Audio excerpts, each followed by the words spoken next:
Chers amis, bonjour à tout le monde. Cette semaine, on est arrivé à la paracha de Bo. Dans la paracha de cette semaine, on nous parle des 3 dernières plaies. L'avant-dernière plaie, c'est Makat Rocher, bien connue, la plaie de l'obscurité, qui dit qu'il y a une obscurité opaque, épaisse qui s'est installée sur l'Égypte. Plus personne ne pouvait voir son prochain, de voir les gens qui l'entouraient ou voir ce qui l'entoure, tout simplement, tellement l'obscurité était intense. Le Midrash dit quelque chose d'intéressant à ce sujet. Il raconte qu'il y avait une obscurité qui était présente en bas, une obscurité qui est venue d'en haut, et que l'épaisseur de l'obscurité était de la même épaisseur que le dinar. Le dinar, c'est une pièce de monnaie d'époque. Et on essaie de comprendre ce Midrash. Qu'est-ce qu'il voulait dire le Midrash en disant qu'il y avait déjà une obscurité présente avant celle que Dieu a installée. Les commentateurs du Midrash expliquent que du fait des actions des Égyptiens, la manière dont ils se sont comportés, eux-mêmes déjà, par leurs mauvaises actions, ils avaient déjà installé une obscurité. Par la suite, Dieu, il a, entre guillemets, rendu une obscurité, il a fait venir une obscurité, mais en fait qui était que seulement la suite de l'obscurité que eux avaient déjà installée.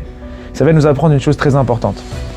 C'est que Akadosh Baruch Hu, il agit avec nous, comme nous on agit avec lui, et comme surtout nous, on agit avec les autres. L'épaisseur du dinar, c'était de voir finalement les gens plus que comme un moyen de gagner de l'argent, puisqu'on est dans une première puissance mondiale, on est dans un pays ultra développé pour l'époque, et donc on voit les gens comme un moyen de gagner de l'argent, on ne voit plus les gens.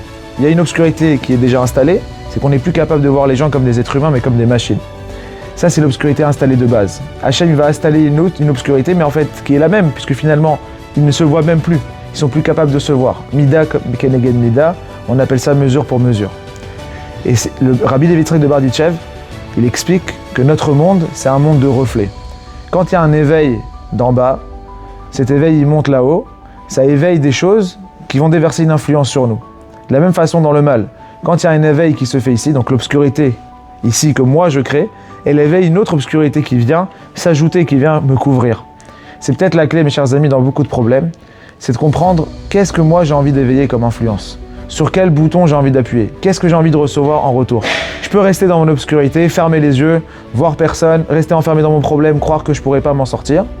Ou je peux dire, finalement, je peux peut-être, dans cette obscurité, dégager un point lumineux. Je peux dégager une lumière et recevoir en retour une influence qui est positive. C'est toujours ça, l'action qu'il faut méditer, qu'il faut réfléchir. Sur quel bouton je presse, dans quelle direction je me dirige, quel levier j'actionne pour pouvoir recevoir en retour une bonne influence. Bezrat Hashem chez nous tous, Tiskula Mitzvot. Shabbat Shalom Borach.